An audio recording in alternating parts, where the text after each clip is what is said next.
Beans crash terrifying me. Hey guys, it's not Tori. Have a safe place. I can't keep greeting you guys every single time I want to make a video.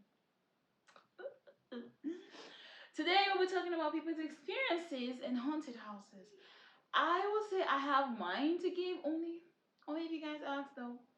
But mine wasn't the house that was haunted. Oh no, that one. Okay, so if you haven't already hit the subscribe button, please go ahead and do it. Please do it. For me. And I promise you guys, I'm not making promises. I will give you guys my own version of haunted, not haunted house, but just being haunted as a person. That doesn't even sound too cool to say, but don't mind me. I just need my hair, and you guys gotta see it. You guys gotta see it. It's the first hair ever that I made. Someone made for me. That I went to make, and I love. So yes.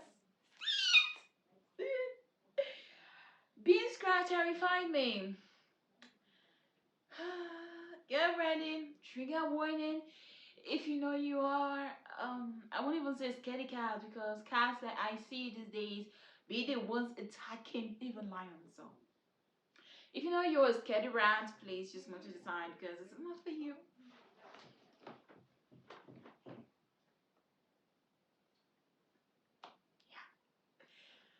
It didn't even feel like I was being scratched by something. It felt instead like I had been suddenly shot by something. I kept running my hand over my bed and my pillow, desperately looking for something that could have done it. I spent a couple hours googling for explanations about how I might have been shot while lying in bed and whether this would leave behind a scratch.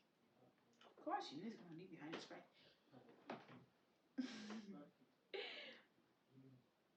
I decided to sleep outside of the house in my car in the driveway that first night and slept on the couch downstairs for about a week after. Every time I entered my room to get clothes, the room felt heavy and as though there was some evil presence there. I feel you. I don't want to even go down into it because I have my own personal stories, but I don't want to go down into it. I may, if this video gets like 100, 100 subscribers. No, 100,000 subscribers. No, 1,000. No.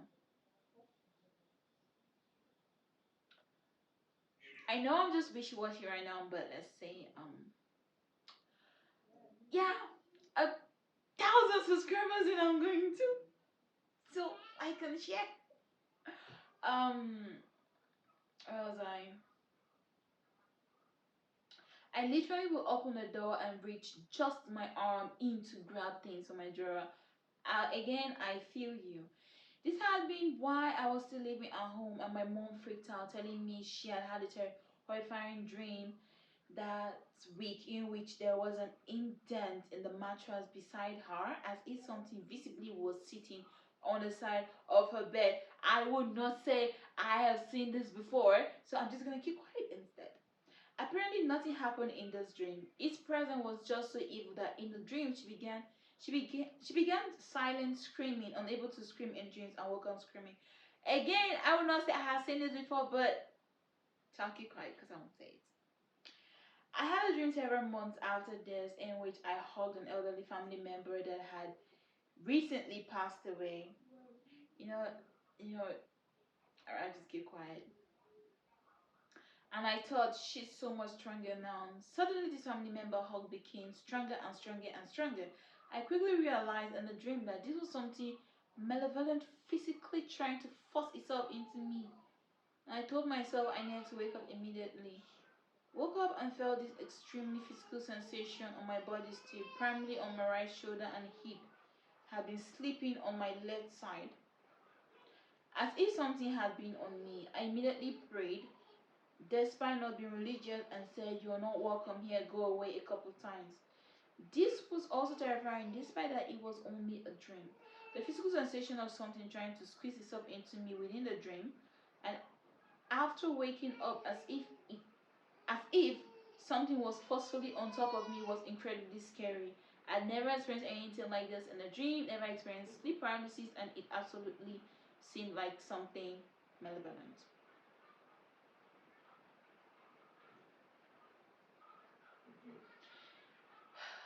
This bed would often feel like it was shaking. It wasn't extreme, but it was definitely noticeable most nights. I couldn't tell if it was shaking or if I was experiencing some health condition that made me feel like everything was moving, but I stopped experiencing this when I moved. Lastly, our neighbors were weird as F. We all have those neighbors. They always seem to be watching us, and it was more than the usual nosy neighbor. One told us the people before us were very strange, so they were all curious to see how we would be.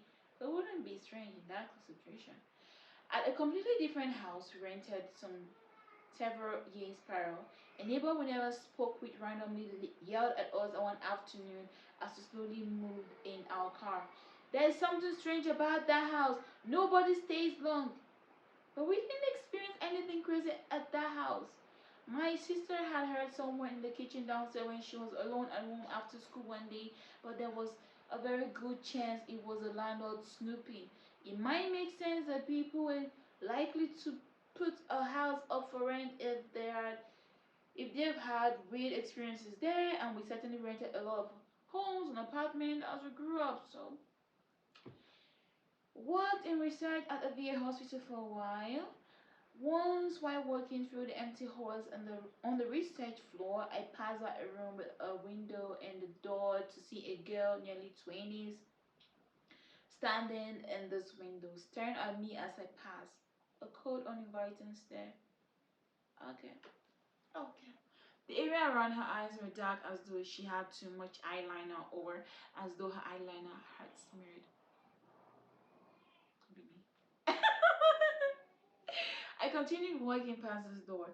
This door opened. I turned around to have a look at her, and then closed without anybody leaving the room. I headed back to that direction and again looked through this window and the door to see anyone and to see nobody inside. I figured perhaps she might have been crouching down out of sight and wasn't, or I'm not really convinced that this was a ghost, but it was very, very unusual in this context for her to be just standing right up against the window, just staring out. This is pretty long, guys. Oh, okay. I'm bored. Some other time while working late, entirely alone on the floor, it was about 8 p.m. I was hearing banging on the opposite wall and it was causing the cabinets in the room to rattle. I kept standing up and walking around the cabinets to listen better to where it was coming from and walked around a couple times in the hallway outside the neighboring room. The neighboring room was locked and the lights appeared to be off. Inside, I turned to work but was growing terrified as I continued hearing this loud, unusual banging until I heard male voices in the vent above me, muffled but echoing something as though in the vent. I could not make out what was being said, but for some reason this had me convinced that there had been workers up there making those banging noises. I mean, I would. Anyone would. I mean, sometimes you just have to convince yourself you're not crazy. And regardless of how you feel that this may actually be happening, you just want to tell yourself that it's not really happening and maybe there's some logical explanation behind it. We all do it. The best of us do it.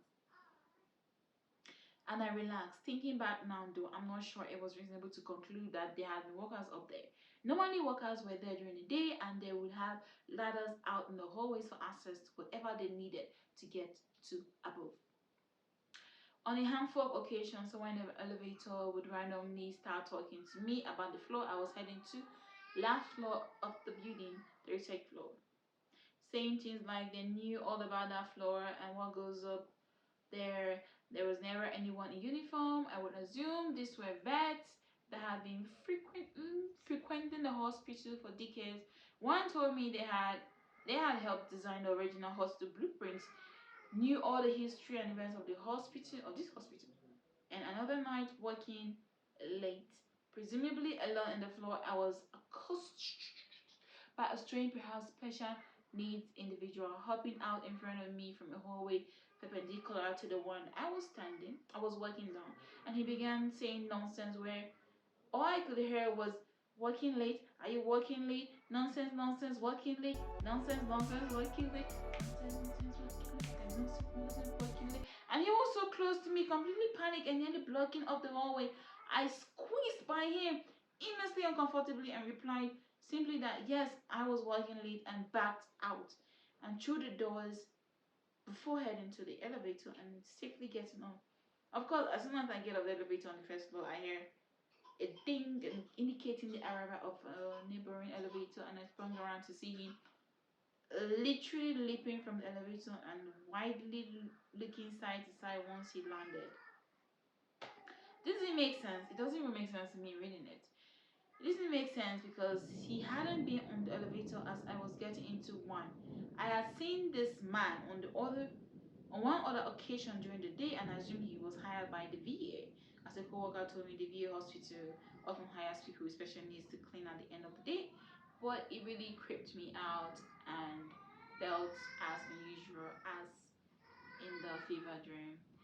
You know, if for anything with distance, no one will ever believe you. You can tell your stories 1,000 times, no one will ever believe you. And I remember one time telling my story to a friend.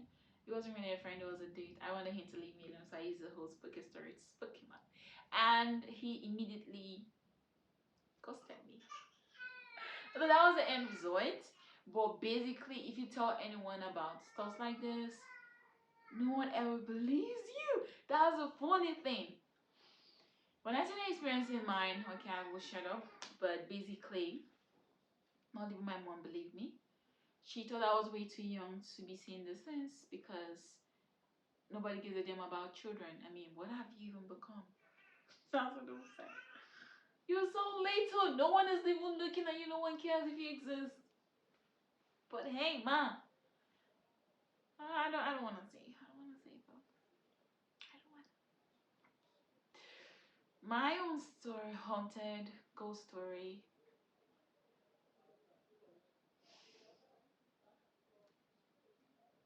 Sometimes when I say it, I don't know if you guys, anyone out there, have this experience. But when you're saying stuff like this, sometimes you feel like your head is getting swollen, and it creeps you out to even want to say it out because you feel like maybe if you say it, you're kind of inviting them back, or you're like they might be listening and like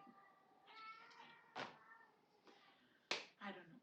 But if you guys have any experiences, because something I always tell everyone I come in contact with, we are not the only ones on earth. Just because you're not seeing them doesn't mean you're alone. If you got some stories, please, I want to read them out, and I want to tell every other person out there who may have been told or made to feel that you're crazy because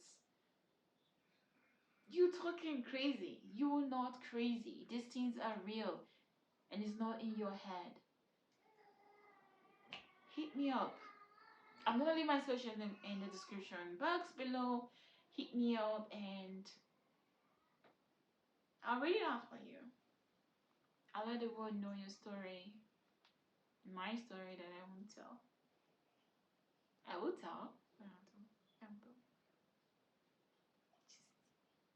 No, you're not alone, okay? You're not alone.